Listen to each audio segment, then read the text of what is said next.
부모님도 같이 오셨네. 이쪽으로 오시죠. 네, 여기 이렇게 올라오실 때 이렇게 내 신발 타고 왼쪽에 그래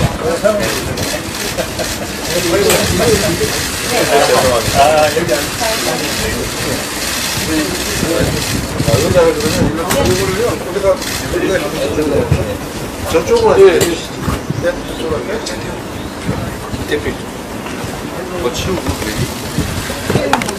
사모님, 오세요.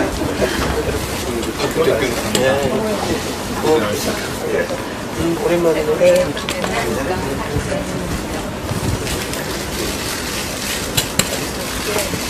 내가 다리 때문에 바닥에 앉질 못해가지고.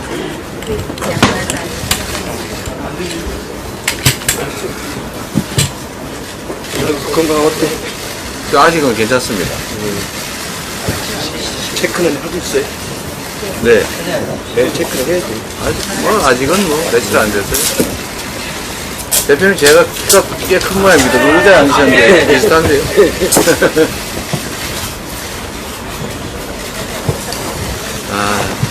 이렇게 앉아있다 보니까 참 이런저런 걱정이 많이 됩니다.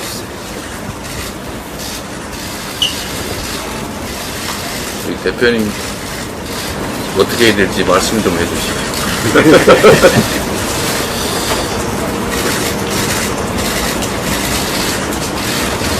너무 많이 후퇴하고 너무 많이 망가지고 그게 단순한 사건들의 연속이 아니라 뭔가 깊은 뿌리에서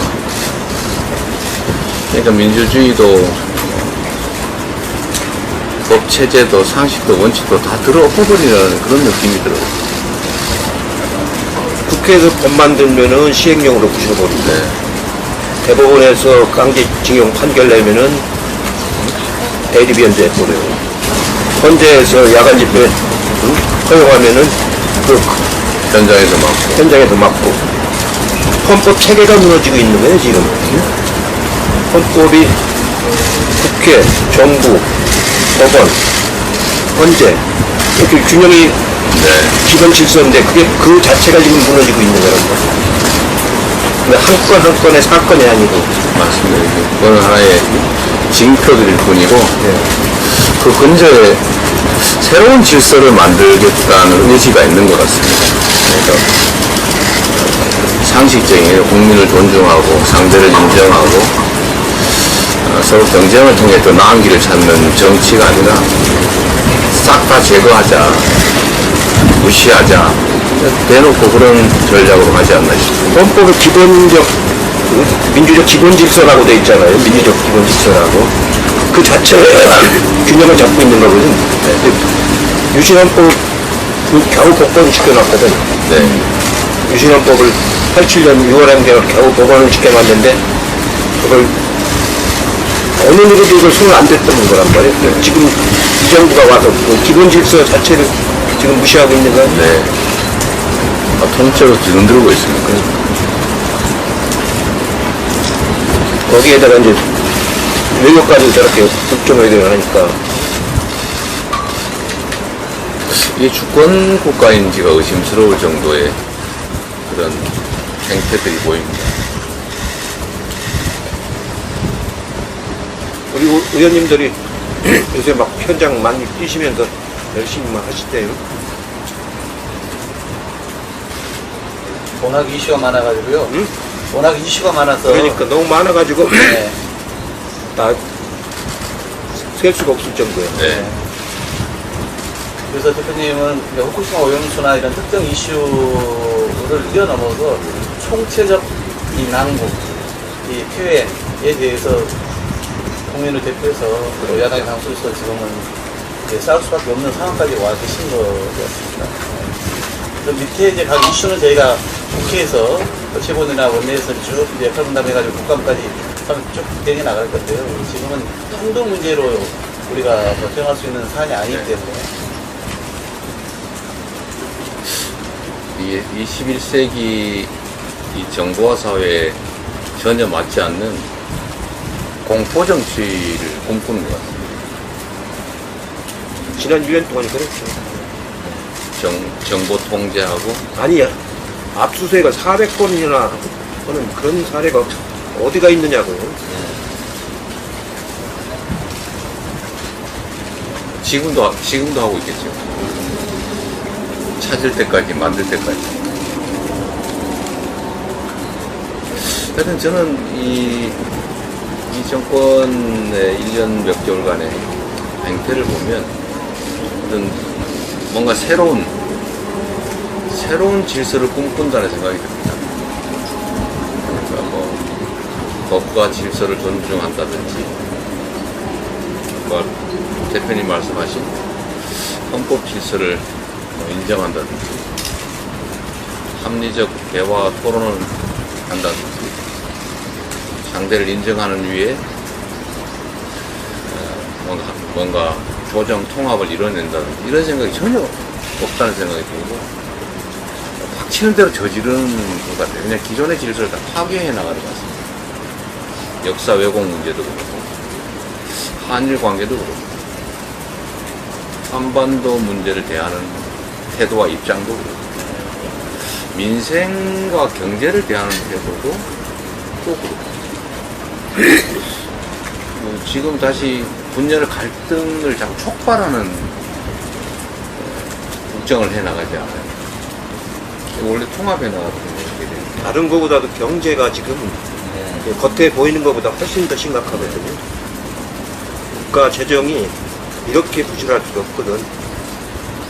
지난번에 자기가 당선 안 됐으면 큰일 날 뻔이라고 했는데 그게 아니고 정말 그렇게 탄탄하게 만들어 놨었는데 지금부터가 이제 문제예요. 하는 차이로 수시로 하고 있잖아요. 하는 차이로 수시로 하고 있지 재정증권 발행하고 있지. 오늘은 보니까 외평기금도 갖다 쓰려고 한다고 그러는데 외평기금까지 손대기 시작하면 그건 재정은 굉장히 위험해지는 거예요.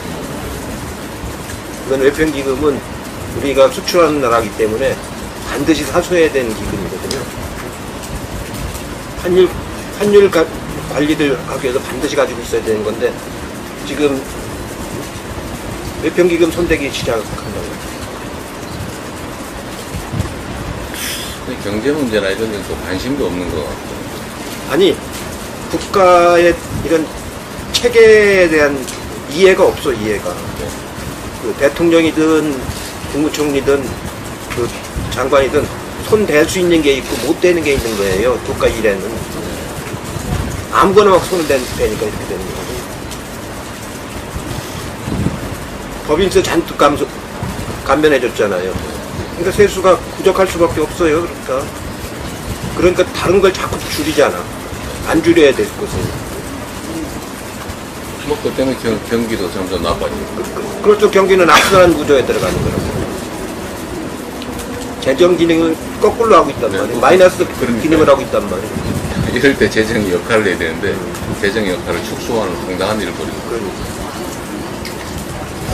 그러니까 대중의 삶에 대해서 조금이라도 관심이 있다면 그거 모를 수가 없는 거지 않습니까? 예를 들면 아주 초보적 지식을 갖춘 관료한테 물어봐도 그 정도는 답해 줄 텐데 이상하게 재정 건전성 그거 하나만 외치면 그건 건전한 게 아니라니까요.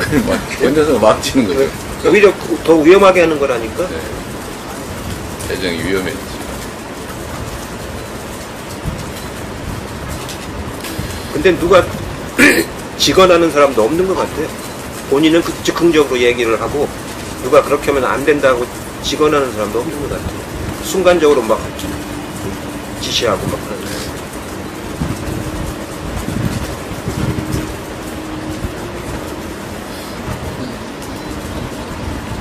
그냥 이게 단순한 이례적 사건들의 집합이 아닌 것 같아요.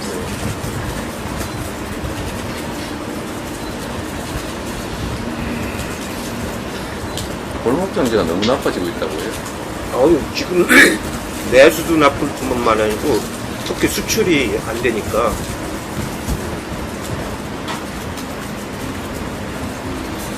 식당들이 뭐 전혀 안 된다는 거예요.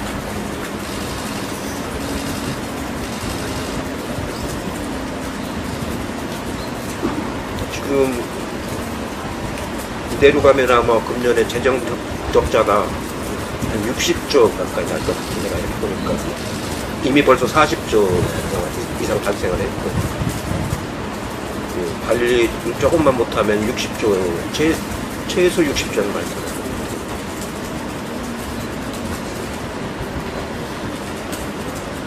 우리나라의 그 여러 분야의 굉장히 중요한 갈등 과제들이 한 60개 정도 되거든요. 네. 각 분야마다.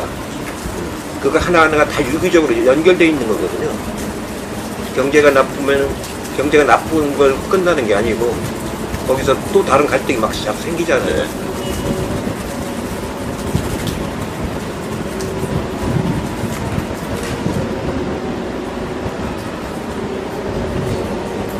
아까 우리 부모님들이 좀 다녀가셨습니다. 예. 그동안 50년 가까이 하신 부모님들 종교단식 하시겠다고 저 대표님만 이렇게 볼 수 없다고 막 이렇게까지 말씀을 하시고 가셨는데 대표님도 말들을 하시긴 했는데요. 막 말씀하시면서 눈물을 막 일성이시고 어떻게 지켜온 이 나라고 민주주의인데 그러면서 막 피를 토하는 심정을 말씀하시고 하신 분들이 계셨어요. 그러니까 김대중 대통령이 돌아가시기 전에 2009년도죠. 9년도 여름인데 8월인가 7월쯤 무렵인데 그때 저하고 정세균 대표하고 문재인 대통령하고 몇 사람이 점심을 모셨어요. 그때 말씀이 이명박 집권하고 나서 1년 좀 지나서죠.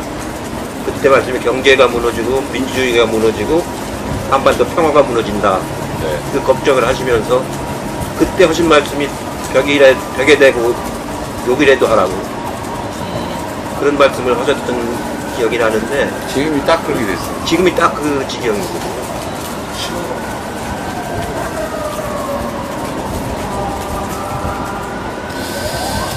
그 말씀을 하시고 그러고서 병원에 입원하시고 나서 한 보름 만에 돌아가셨거든요. 이 한반도 평화 안정 문제도 사실 매우 심각한 상태가 됐는데 일각에서 그런 걱정하지 않습니까? 거의 신북풍 그 중에서 좀 자극적인 방식으로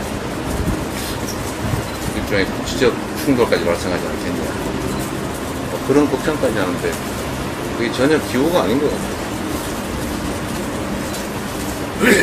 이제 우리 김 의원님은 잘 아시겠지만 군사훈련 할 적에 북쪽이 제일 두려워하고 싫어하는 거가 뭐냐면요 공대지 미사일 발전입니다.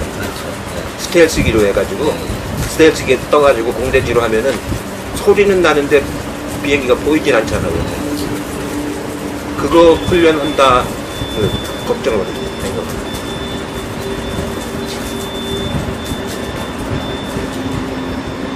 지대지 같은 거는 알잖아요 위치를 탐지가 되니까 공대지 같은 거는 탐지가 안 되잖아요. 스텔스기로 들어가면 모르잖아요. 레이더야. 우리 정부 때 어렵게 그래도 그나마 좀 이렇게 막아왔던 그 대북 유물 보내는 거 있지 않습니까? 이거 지금 이거 다시 풍선 이거 지금 다시 좀 이걸 이렇게 뭔가 좀 완화시키고 이러려고 하는 꿈도 있단 말입니까? 그게 우리가 걱정했던 게 사실은 그로 인한 우발적 이제 충돌 아니었습니까? 그러니까 그렇지 않아도 경제도 이제 어려운 상황인데 혹시나 그런 일이 이제 벌어지면은 완전 얼어붙을 거란 말이죠. 그런 거는 그렇게 공포 위협적인 건 아닌데 아까 말씀드린 공대지 훈련을 하면은 그거는 굉장히 위험해요. 지금 한미일 간의 거의 안보 동맹 수준으로 지금 가려고 하는 거 아니에요?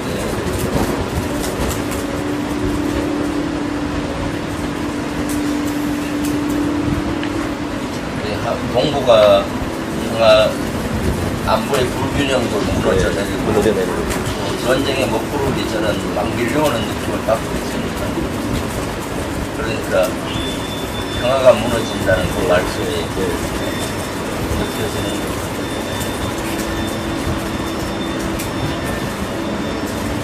총체적 위기라는 말이 정말 맞는 것 같아요. 아니, 위기 아닌 것이 없어. 근데 이게 의지와 역량이 있으면 얼마든지 막을 수 있는 위기인데 오히려 반대로 이거 위기를 향해서 치달리니까 참 걱정이에요.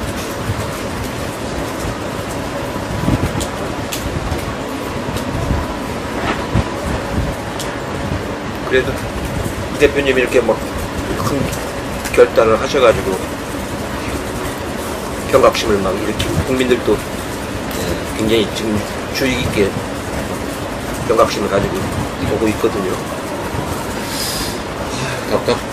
답답해서요. 그러니까 이게 제가 국회에서 우리 의원님들 활동하시는 것도 이렇게 보고 있는데 이 합리적 지적이나 견제가 전혀 통하지 않습니다. 며칠 전에 윤석열 대통령이 어디 여당 연찬회에 가가지고 뭐 국민과 싸우겠다 이런 얘기 한 이후로부터 국무위원회나 이 정부 공무원들이 국회에 와서 태도가 싹 바뀐 거예요. 아주 난폭해지고 도발적이고. 그러니까 국민의 대표로 인정하는 게 아니라 싸워서 격퇴할 적으로 생각하는 거예요. 요새 그 상임이나 이런 거 하면 좀 그러죠. 네. 너무 도발적이지 않습니까? 이제 차관들까지 막 그냥 막 이렇게 뭐 세게 맞대응을 한답니다. 그게 이제 대통령이 지난번에 스타 장관이라는 표현을 한번 썼었고요. 몇 개월 전에. 그 다음에 이번에 이제 국회 가서 싸워라라고 저 구체적으로 지침을 준 거 아닙니까? 그러니까 이제 다 들어와가지고 막 그냥 뭐 대정부 질문이든 아니 뭐죠 얘기리 그 다음에 각 상임위든 간에 막 그냥 대응을 합니다. 얘기하고 뭐 국회라고 생각은 안 하고 안 하고 그냥 막 자기들 하고 싶은 얘기 막 쏟아냅니다. 말하는 중간에서 속기를 말하는 거 할게요. 모르지 않고 자기 사실 내정부 질문이나 상임위에서 국무위원 답변은 국민께 답변하는 건데 앞에 있는 국회의원 개인의 답변하는 거 아니지 않습니까? 그런 데도 불구하고 진짜 무시하는 처사들 또 냉소를 한다든가 그 기본을 모르는 것 같습니다. 그러니까 지금 질문에 대해 국회에서 이 정상적인 문제 제기도 그렇게 폄훼하고 비아냥 그리고 싸우려고 하고 그렇죠. 그것은 진짜 국회의원 무시라기보다는 국민 무시로 저희 아까도 말씀드렸는데 그 사건만이 문제가 아니고 전체 국정 구조에 쭉 흐르는 일반적인 흐름이 있습니다. 이대로 가면 이제 파시즘으로 가는 거예요. 말씀입니다. 이대로 가면 파시즘으로 가는 거예요. 연성 독재로 간다. 이미 그 단계가 된 것 같아요.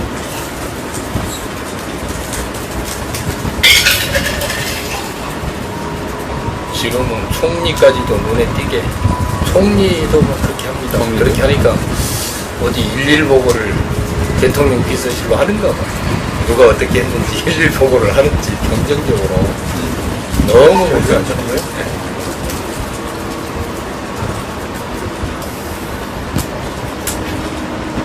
해군 해병대 그 수사단장 예. 구속시키려고 했던 거 봐요. 그러니까 내용이 터무니없잖아요. 완전히 거꾸로 뒤집어 가가지고 응? 그래도 좀 다행스럽게 영장이 기각돼가지고 어떻게 그런 근데 참 무성의하더라고요, 내용이. 그냥 무조건 발표될 줄 알고 얘기했지. 그 최초의 집단항명 수괴죄로 그러니까요. 해병대 대령을 걸었는데 제가 국방에서 무슨 이유로 집단항명 무시무시한 수괴죄로 했냐 했더니 답변이 가관입니다. 장관 답변은 3명한테 전화를 했는데 전화를 안 받더라. 그래서 어디선가 모의를 하고 있을 것 같이 추정이 돼서 집단항명 수괴죄 2명은 집단항명죄로 이렇게 입건을 시킨 겁니다. 도대체 그것은 도저히 상상이 안 가는 거죠. 그래서 제가 국방위에서 뒤에 앉은 그 장군들이나 다 얘기했습니다. 전화, 상간 전화 잘 받으라고. 전화 못 받으면 집단 항명죄로 걸릴 수 있다고. 근데 그 군사법원 그 판사도 군인이죠? 네, 예, 네, 법무관이죠. 네, 군 법무관이죠. 예, 예. 그 제가 2번 군사법원에서 재판을 받았거든요. 내라는 모죄로 바로 그 자리입니다. 그 자리에도 받았는데 거기는 일반 재판부하고 성격이 달라가지고 네. 위에서 명령하는 대로 그냥 하는 데거든요. 네, 그렇죠. 예? 근데 이번 판사는 참 극히 응? 전혀 예상치 못했던 그런 판결이 기각이 된 거거든요. 그래도 양심과 희망이 예, 살아있다는 것을 그것만 보면서 아직도 우리한테 아직은 희망이 있다는 생각이 들더라고요. 만약에 군 판사가 기각을 안 시켰으면은 예. 국민으로부터 군은 신뢰를 완전히 잃었을 그렇게 되죠. 겁니다. 예. 그나마 그렇겠죠. 아주 다행입니다. 완전히 조작하는 그 집단이 돼버리는 거 아니에요?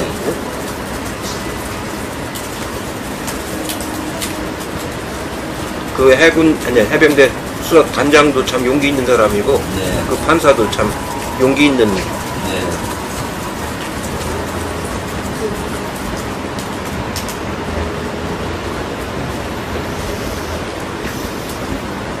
지금 세종에서 올라오신 거예요? 예. 사모님 운전하시죠? 세종에 있어도 이걸 뭐 유튜브에서 중계를 해주고 있잖아요. 네. 그래서 그걸로 많이 봤어요. 아, 그러셨어요? 어제는 추미애 대표가 아, 나오셨더라고요. 그렇구나. 우리 그 구독자 중에 한 분이시고. 첫날은 제야 인사들이 네, 네. 오시고.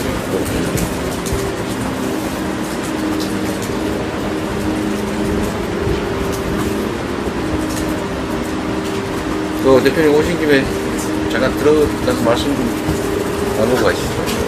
아, 그러시죠. 네.